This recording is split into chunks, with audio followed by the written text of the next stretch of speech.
No puedo evitar contemplar estos campos y este lago. Esto fue lo que Jesús vio. Fue aquí donde caminó y donde habló con sus discípulos. Fue en este paisaje que creó todas esas increíbles imágenes y todas esas hermosas metáforas. Jesús dejó su impronta en el mundo como sanador y profeta. Sus palabras tocaron una fibra muy especial en quienes lo rodearon. Y curiosamente, la mitad de todos sus discípulos eran pescadores.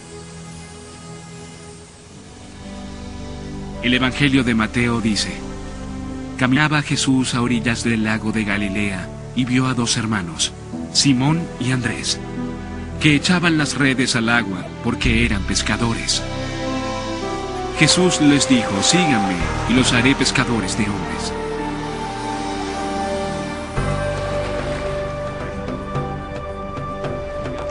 Muchas veces me he preguntado sobre esta relación. Sabemos que Jesús entendía las vidas de las personas sencillas.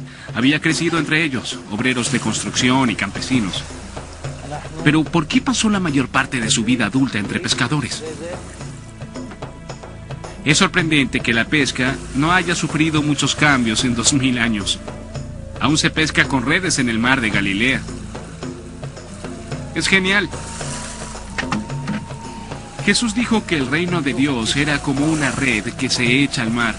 Al volverla a sacar está llena de todo tipo de peces. Luego se separan los buenos de los malos. No hay duda de que Jesús era un gran predicador y en parte su grandeza obedece a que utilizaba imágenes sencillas de la vida diaria que cualquiera podía entender, fuera rico o pobre. La investigación histórica nos ha permitido entender con mayor profundidad la relación entre Jesús y la pesca. Justo antes de que Jesús empezara a predicar en el año 24, se introdujo un nuevo sistema de régimen tributario que aumentó los impuestos pagados por los pescadores. Los querían obligar a vivir en la miseria. Quizás eso los hizo tan receptivos al mensaje de esperanza de Jesús sobre la existencia de otro camino.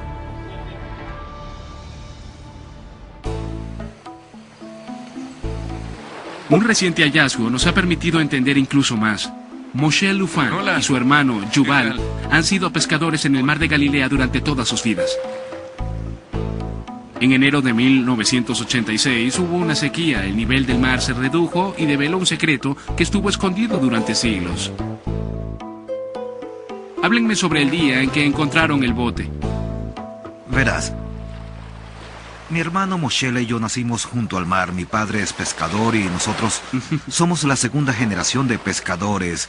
Durante toda nuestra niñez jugamos en el mar de Galilea. Un día vimos un clavo romano. Había otro a 20 centímetros de separación y luego otro y otro. Limpiamos el área y vimos la madera y pensamos, cielos, encontramos un bote. Supieron de inmediato que era un bote. Saltamos y bailamos, ¿recuerdas? Pero después de la salida del sol apareció un inmenso arco iris. ¿Apareció un gran arco iris cuando estaban viendo el bote? Sí, y sentimos que ese bote era algo especial. El bote especial que Yuval encontró data de principios del siglo I, de la época de Jesús. Y hasta su descubrimiento nadie sabía en realidad qué aspecto tenían los botes pesqueros de los apóstoles. El arqueólogo marítimo Shelley Waxman estuvo a cargo de la excavación. Este bote fue encontrado en las afueras de Magdala, hogar de María Magdalena, María de Magdala. ¿Cuántos cabían en un bote como este? Josephus Flavius, quien era un historiador judío del siglo I después de Cristo, menciona botes como este. En muchas ocasiones dice que cabían 15 personas. Recuerda que en aquellos días la gente era más pequeña. El tamaño promedio de un judío del siglo I después de Cristo era de 1,60 m. Entonces es posible imaginarse a Jesús y a los 12... Si quería, podía navegar con los 12 apóstoles. La datación por isótopos ha demostrado que el bote fue construido alrededor de la época en que nació Jesús, así que probablemente navegó en el lago durante su vida.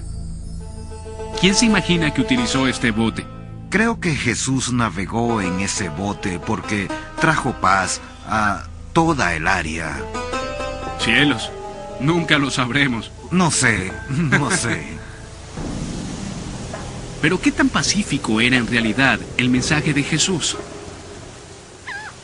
Es fácil imaginárselo durante sus años de predicación aquí en Galilea, en medio de agradables escenas pastoriles, pescando en el bote con los apóstoles o comiendo en casa de sus seguidores. Pero es importante recordar que este era un lugar de intensos sentimientos políticos. Jesús hablaba sobre un reino alternativo. Corrían vientos de revuelta y rebelión, y Jesús era parte de ellos.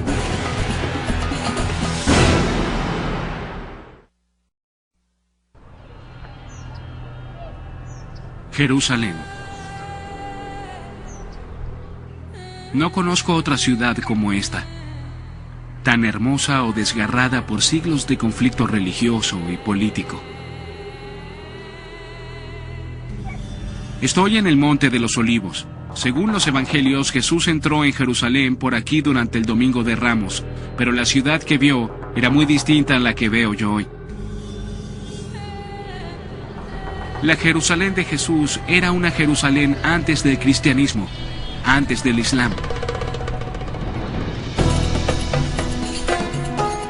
Era enorme para los estándares de la época. Hogar de aproximadamente 100.000 personas. En el centro de la ciudad se encontraba el corazón simbólico del judaísmo, el gran templo, el más sagrado de todos. Los romanos saquearon Jerusalén y destruyeron el templo en el año 70, tan solo 40 años después de la muerte de Jesús. Hoy en día lo único que queda en pie es el recinto exterior, llamado muchas veces el Muro de los Lamentos o de las Lamentaciones. Los fieles vienen aquí a recordar y a orar. Es uno de los lugares más sagrados de la tierra. El templo en el que Jesús oró puede que haya sido destruido, pero cerca de aquí se encuentran antiguos vestigios de la ciudad que conoció. Calles, mercados, casas. Jerusalén es el destino final de Jesús. Fue aquí donde decidió tomar una singular e irreversible medida. Cerca de aquí sucedió algo que selló el destino de Jesús. Me dirijo a ver uno de los más destacados eruditos bíblicos de nuestros días, John Dominic Crossan. Espero que me pueda contar más sobre ese día. El día en que Jesús entra en el gran templo por última vez. ¿Por qué Jesús se metió en problemas en el templo? Porque fue para crear problemas al manifestarse contra la colaboración de los altos sacerdotes con el poder romano. ¿Fue intencional? Ya lo creo. Y lo hizo durante la Pascua, el momento más volátil del año. El Nuevo Testamento dice, después de llegar a Jerusalén, Jesús entró en el templo y echó fuera a todos los que vendían y compraban en los patios. Derribó las mesas de los que cambiaban monedas, lo mismo que los puestos de los que vendían palomas, y les declaró, Dios dice en la Escritura, mi casa será llamada casa de oración, pero ustedes la han convertido en cueva de ladrones. Entonces Jesús entra en el templo y derriba las mesas. ¿Por qué? El templo es la casa de Dios, pero en ese momento era dirigido por las autoridades eclesiásticas, quienes tenían que colaborar con la autoridad imperial romana. En tiempos de Jesús, Roma era el imperio que gobernaba, y Jesús estaba inmerso en su propia tradición judía.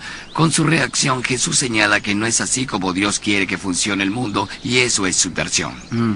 Entonces cree que el mensaje de Jesús era subversivo en lo que al imperio se refiere. Era muy subversivo y pertenecía a la larga tradición de la Torá judía, de los profetas judíos, quienes habían insistido desde la época de los egipcios en que Dios estaba en contra del imperio porque era injusto. Creo que en realidad nunca había entendido el gran poder político de las acciones de Jesús. Su contexto político desapareció en el cristianismo que conozco. Creo que a la mayoría le gusta imaginarse un Jesús con una limpia túnica blanca, un fajín azul y el cabello largo.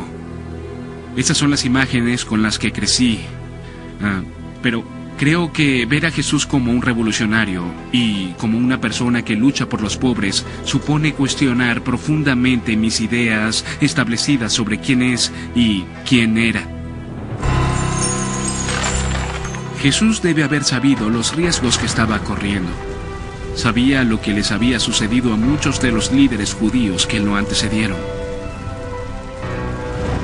Invocar abiertamente el juicio de Jerusalén significaba tomar un camino que solo conducía a un lugar.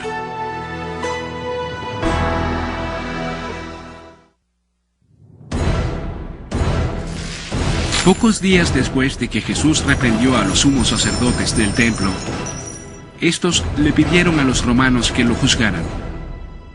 Fue arrestado, entregado a las autoridades de Roma y condenado a muerte.